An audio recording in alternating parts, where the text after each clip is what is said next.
Ladies and gentlemen, welcome back to Pakistan's number one mixed martial arts show. So many years ago, we had a young man by the name of Shahzaib Rind on this podcast after he fought in one championship. And he went to Singapore. He was unsuccessful, unfortunately, against Sasha Mueza. It was a completely different man. It was a completely different human being. It was a completely different mindset.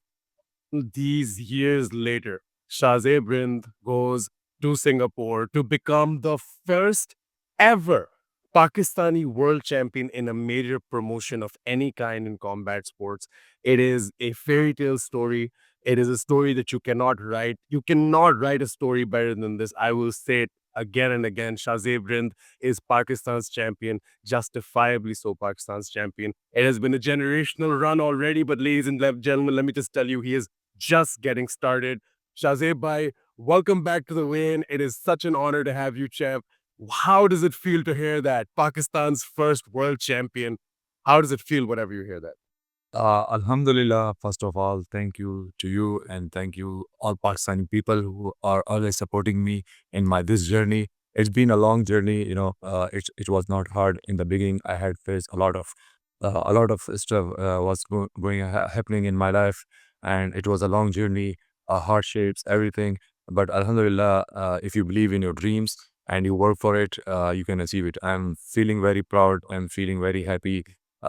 It's been an honor for me to represent my country and become a first Pakistani world champion and to show the world what is our level in this sports and we can achieve anything. So I'm feeling so proud and I'm very happy to represent Pakistan and become a first Pakistani world champion.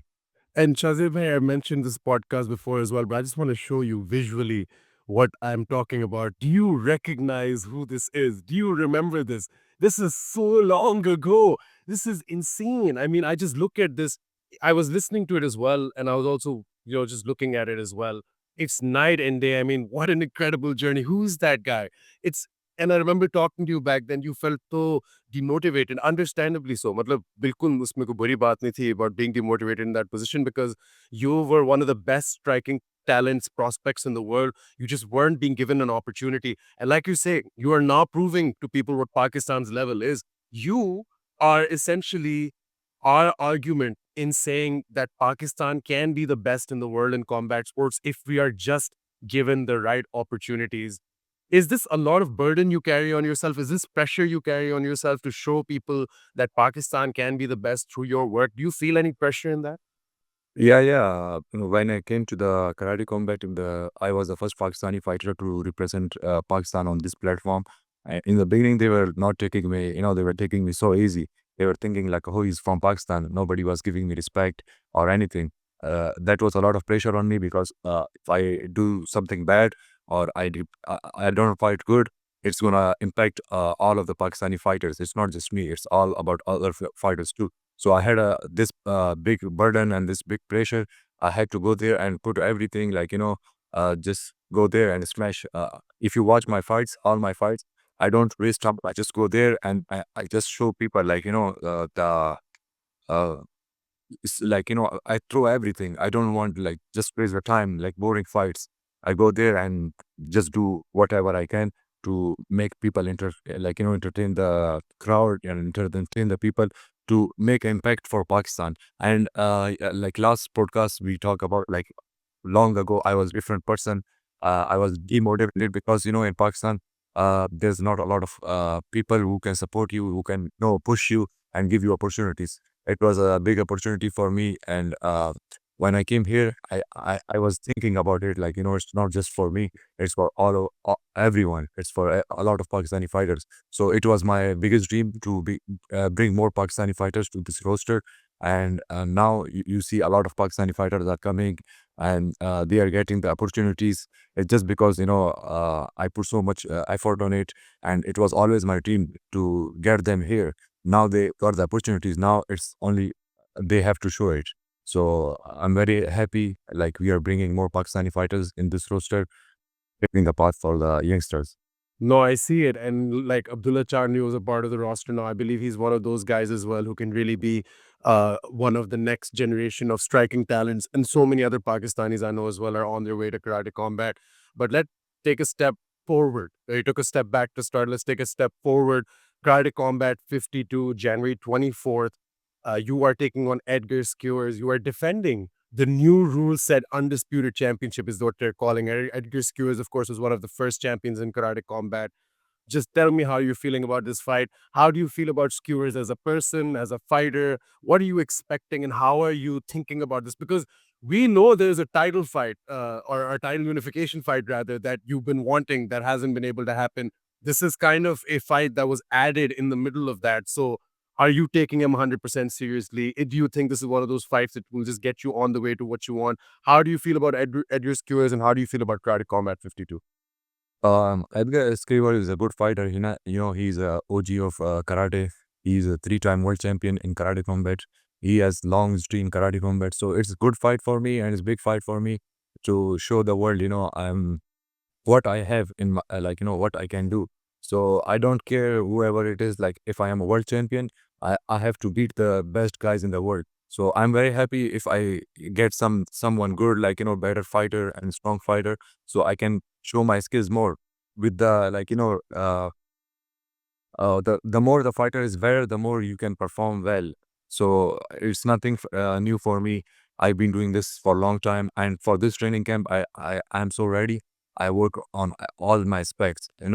Usually I don't I watch my opponents, but I don't take them too serious. I just work on myself. I'll watch my fights, and I see if there is something some mistake, something in my game I have to improve. Then I work on that thing. For this camp, I've been working a lot of stuff, my wrestling, my boxing, my everything. I am improving myself every day. If you take me 3 weeks before, 3 months ago, I was different fighter. Now I'm a different. After every fight, if you watch my old fights, first fight you can see different Shahzaib. In the second one, you can see big changes. In the third one, it's improving every time. Every fight is like you can see it, you can feel it. Everyone tells me. So I'm not here to waste the time. I'm here to improve myself, to become the greatest fighter. He's just another stone in my way. So I'm going to clear this stone, and then go ahead and then create a legacy and make a history. So Shahzaib bhai, I want to ask a question as well. I just wanted to relate this to the pressure that you feel. In your last fight, you got dropped. In your second fight as well, you got dropped. But what always I see from you is that you never back down, even after getting dropped. You stand up and you are always in the face of your opponent. There's so much pressure that you feel in the fight as well, the can't lose mentality, but then also you were supposed to fight Luiz Rocha, and if you won that fight, you would have the title unificated. What was the reason that you took this risk just to remain active and fought Edgars Skivers when you could have just waited and fought Luiz Rocha in March, let's say? Yeah, I've been waiting for Luiz Rocha a long time ago after my fight in Dubai with India in April. We were supposed to fight after April. It's almost like 1 year ago. We were supposed to fight, and he's always backing out. Last time we were supposed to fight in December, he backed out with some bullshit reason, and then we were scheduled to fight in January. Then it didn't happen. Then we moved it to February. Then he said again, I have a baby, I have a son, I can't fight. Now we were supposed to fight in January, so I can't wait for anyone. I have to fight. I'm a fighter. This is my, I've been training every day. So why would I wait for somebody? I need to fight. I want to be more active, and I want to, represent Pakistan well.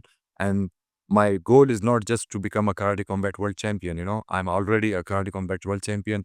My goal is I have bigger goals. I have bigger dreams. I'm not just fighting for myself. I'm fighting for country, with a lot of people with so much talent, so much.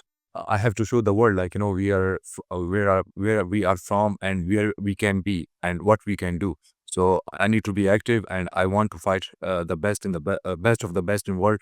And Edgars Skevers, I think, much better than Luiz Rocha, because Edgar knocked him out for the title fight. So he has more experience than Luiz Rocha as well, and he's three-time world champion. And I think this fight is good for me, and it's gonna show everyone what my level is. What do you predict is going to happen when you enter the pit with Edgar Skewers? Because again, he is somebody who comes from the OG line of karate combat fighters. We know he's a karateka, but he also has that wrestling in his arsenal as well. I know that you have been fighting in karate combat, but that one fight in Game Bread was just, we know you can grapple as well. So how do you think you guys are gonna, kind of face off? Or how do you think you guys are gonna measure up to each other's skill sets when you enter the pit?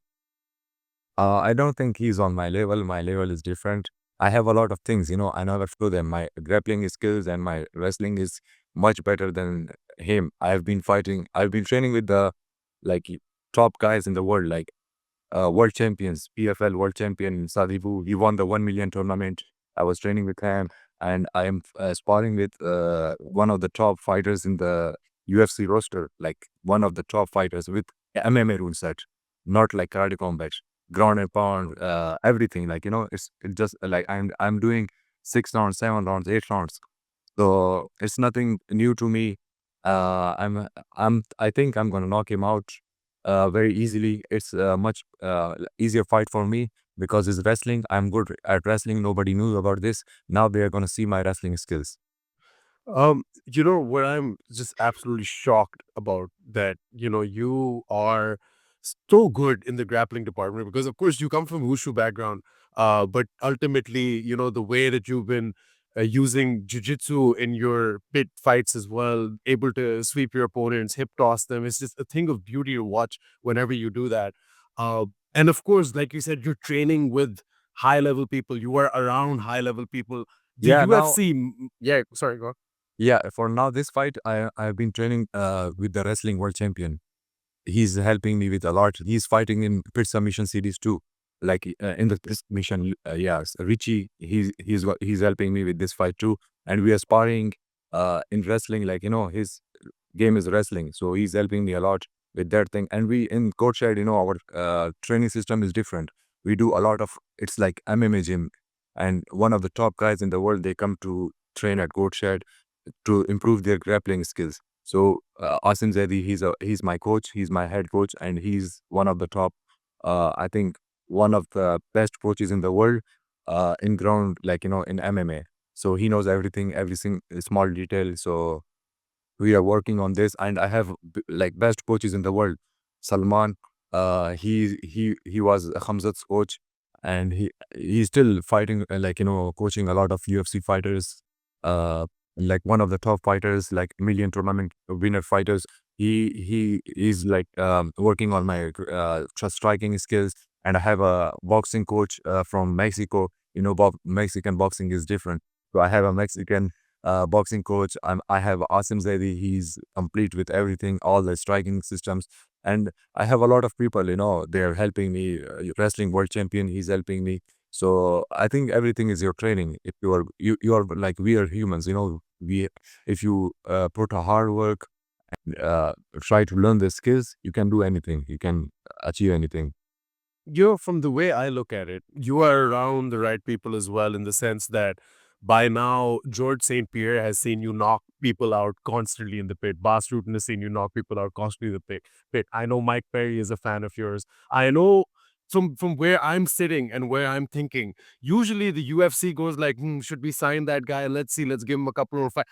I feel like they should be trying their best to sign you before you go into MMA free agency, which is inevitable. The highlight reel that you already have, the skill set that you already possess, the country that you represent, everything in my eyes as a fan, it makes sense that the UFC should be dying to sign you, right? Is that the case? Would you say that's the case?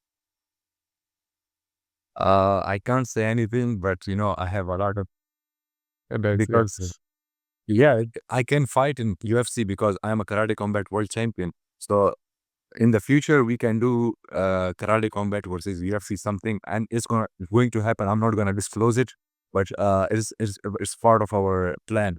And a lot of UFC, like Ali Abdulaziz, he's a very good person. He's in touch with me. He talks to me a lot, and he follows all my fights. After my fights, he calls Salman and tell him, congratulates him, and he's a good guy. I have a lot of UFC fight.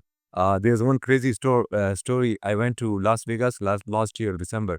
So I was one day after there was a UFC event. So we were like, after my fight, I won my fight, and I was cornering one of my guys in UFC. So we met Shavkat in the restroom, like in hotel. He was eating something. And when he saw me, he came, like we started talking, and he watched my fight. He told me like, I know you. I saw your fight. You had a good knockout rule. So everyone is watching. Everyone knows me. All the best guys in the world. So it's just timing. Right now, I'm happy with karate combat, and I'm a only like I'm a real face of karate combat. If you take striking wise everything, I'm their face. So I'm gonna represent karate combat in everywhere, like wherever I want. And yes, I can fight with the UFC fighters in future too, inshallah. See, this is the difference. Like I've said this before as well.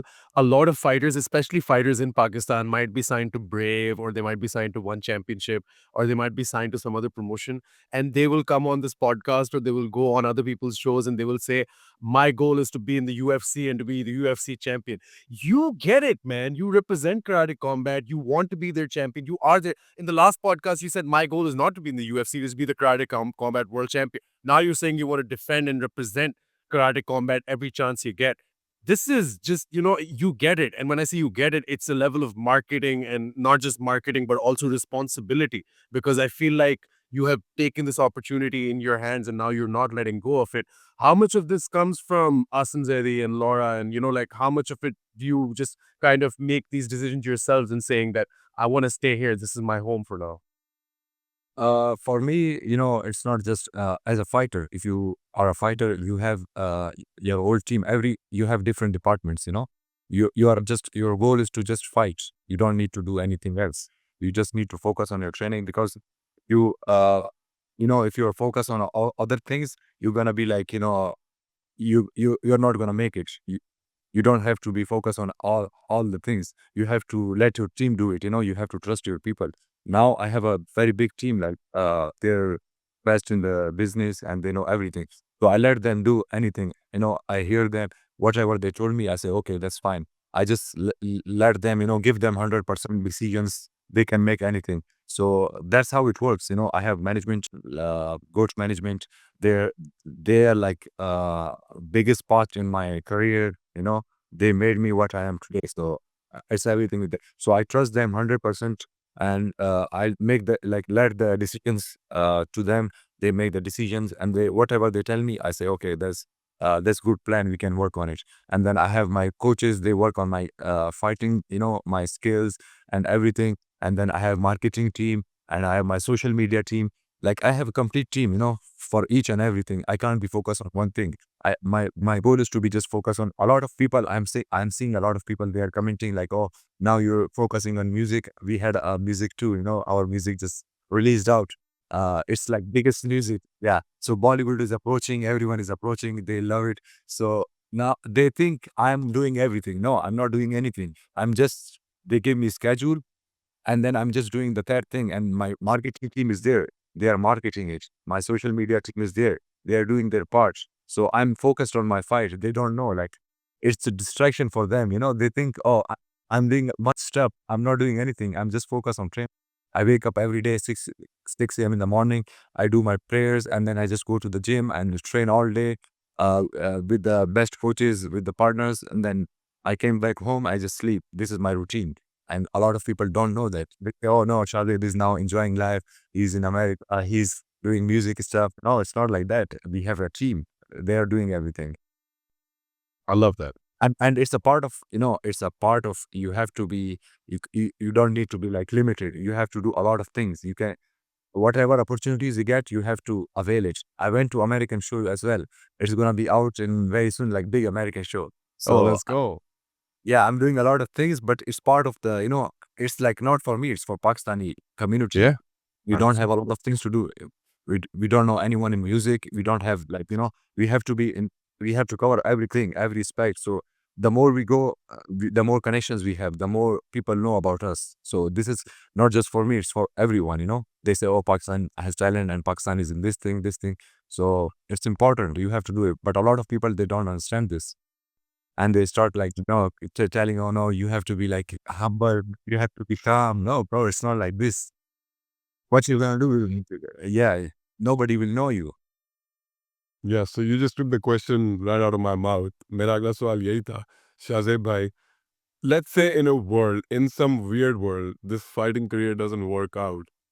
Who taught you how to act like this? I was looking at your music video, and you in this action scene with Anisa. Who is this guy? Look at this, Daniyal. This guy has a career in Bollywood, my God. I know your brothers, Balaj and Basil. I met them. They are actors. They do this professionally. क्या उन्होंने आपको ये सिखाया या where did this come from? This is so insane to me. I'm not an actor, but I'm telling you about the music video. We did this music video because she approached me and then she told me her like what she wants. So it was good. It touched me because it's for women empowerment in Pakistan. You can see the music video behind, if you watch the music video, you can understand what's the reason of it. You can see there is a girl. I'm uh, People are bullying her, and then I go as defend her. Then I start training her. So this is a big message for all the girls in Pakistan. They can do train as well, and they can defend themselves. So this was the message. That's why I just did it, and everything is natural.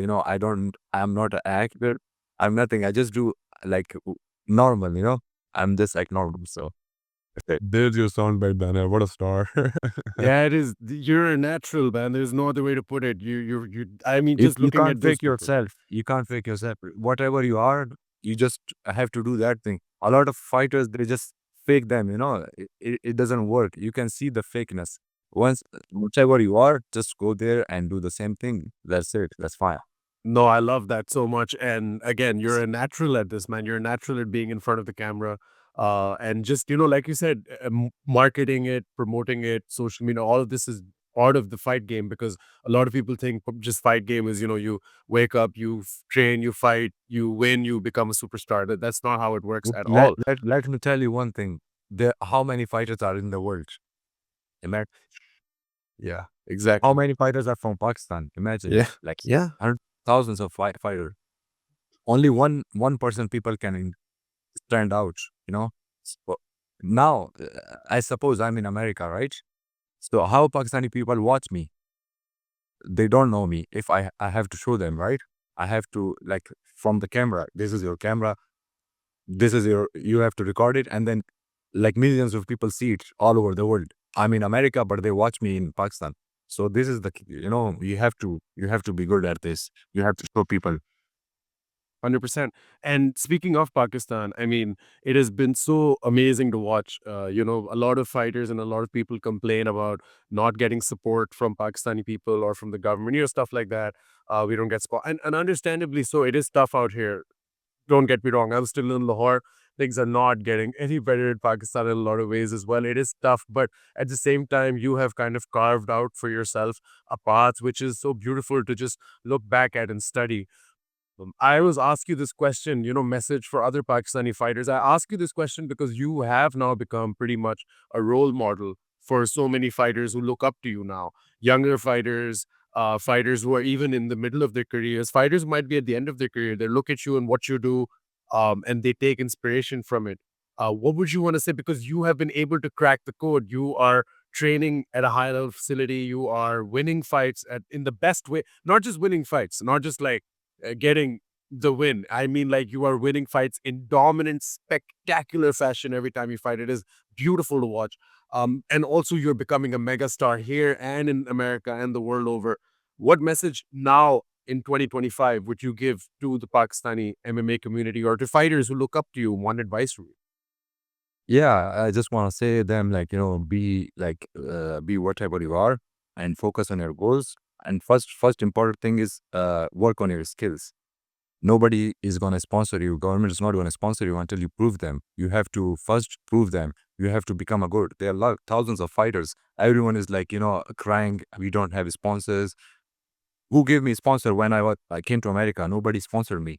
I did it everything by myself. I sold my car. I sold my bike. Everything. You know, I came here, and nobody supported me in the beginning. Nobody, just myself. So it's not like government is gonna support you in the beginning. You have to prove them. You have to support that. You have to show them what your skills are. Even though if they don't support you, you're not doing it for money. You are doing it for yourself. You are doing it, you feel happy. Nobody told you. Nobody has a gun on your head to do it. You just because you want it. That's why you're doing it. So think about this. You just if you want something, just hard work. Don't think about anything else. Just put your hard work, improve yourself as much as you can. Learn from everyone. Listen to everyone. Even there's a like 15 years old kid, he doesn't know about shit in the sport. You have to listen to him as well, because like for me, I listen to everyone. Everyone comes to me, give me tips and everything. I just listen to them, and then if I like it, I'm gonna like take something from it. If you can take 1% from it, it's better for you. You can improve yourself. If you don't take anything, just don't like be uh don't tell them anything. Just say okay, that's fine. So you have to be like learning all the time from anyone, because sometimes I feel like when I'm training with somebody like new, like someone like it's his first day, so I train with them. It's not like I don't need to. I don't have to train. I train them and I learn some things from them, like because they don't know anything. They just throw stupid things, but you learn from them. So you have to be like in your mindset always learning from people. That's how you improve. I have two people. Just be focused. Yeah. No, sorry. Just be focused. You will achieve your dreams.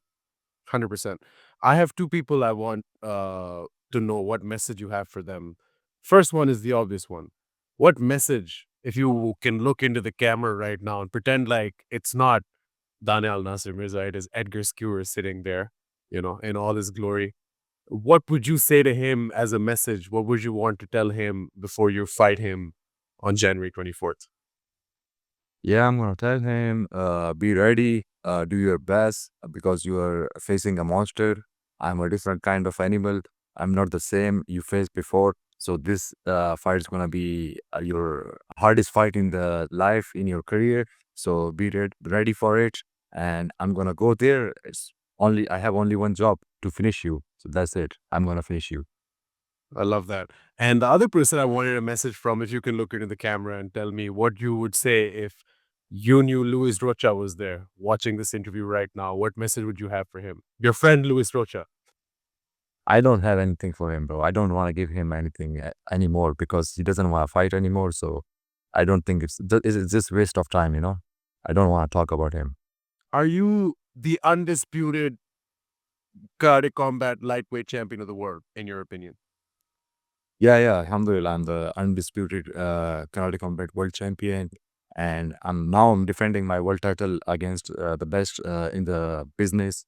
So I will defend it, as long as I can, and I'm gonna challenge everyone from every roster, UFC, One Championship, Bellator, anyone who can fight me. Come fight me in Karate Combat Rich. We're gonna see who's the best. Let's do it. Okay. One more thing I wanted to ask you was, how do you think this fight's going to go in terms of a prediction? Uh, like a specific prediction, round, method, get as specific as you can, because I know you're the magic man. I know you call these things. And I have a feeling you will be able to tell me exactly how you're going to finish Edgars Skevers if you do finish it. I think it's gonna be first round finish. It's gonna be first round finish, and it's gonna be his lights will go out, and he's gonna be dreaming back to Dubai. Love that. Got it. That is loud and clear. You said you want to challenge people in the UFC roster to fight you in karate combat. What's a dream fight from the UFC roster that you would like to have, let's say in the karate combat pit?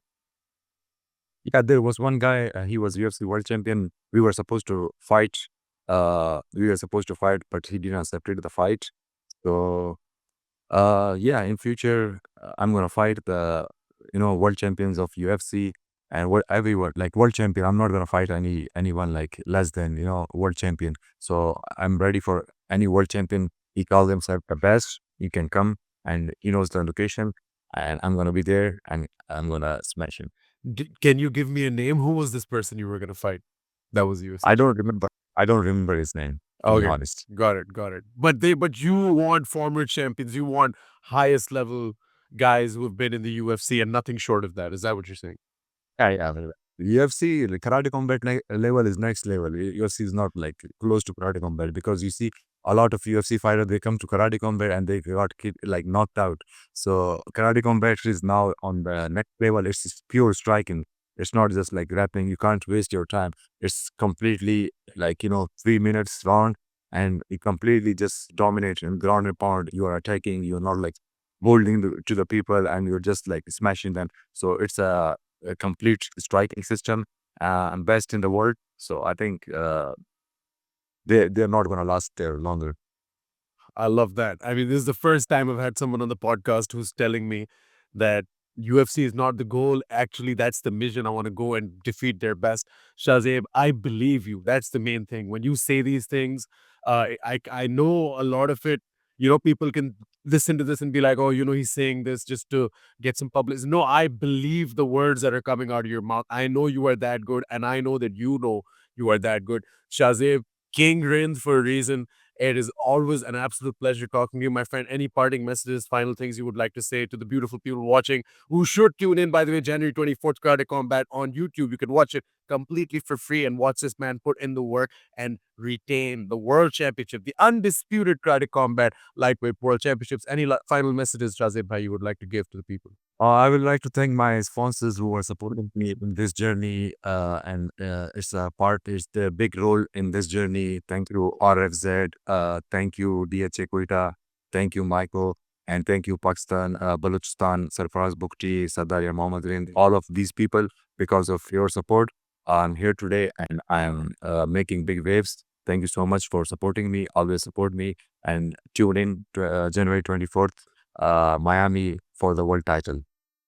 Let's go. Fazain, any final messages, anything you would like to ask to the champ, say to the champ before we close off? Nothing, man.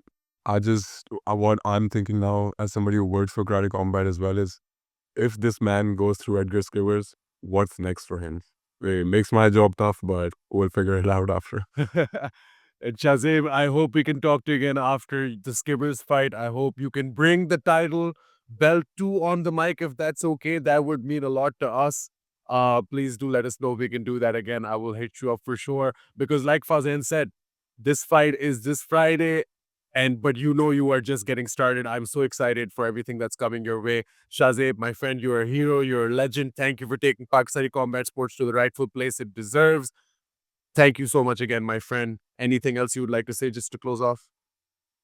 Thank you so much, brother, for having me. Thank you, Pakistani community, Pakistani people, for supporting me always. Thank you so much. Ladies and gentlemen, this has been Shahzaib King Rind, your undisputed Karate Combat Lightweight Champion of the world. He'll be taking on Edgars Skevers this Friday, January 24th for Karate Combat 52. Make sure you tune in, support Pakistan. And when you're watching the fight, make sure you open the chat and throw in those green and white flags. Let them know that we are here. We are not here to take part. We're here to take over this whole shit. So make sure you support Shahzaib Rind any way you can. Ladies and gentlemen, from me, as always, please take care of yourselves. Stay tuned to On the Mic. We got a lot more interviews coming your way. Keep it tight. I'll talk to you soon.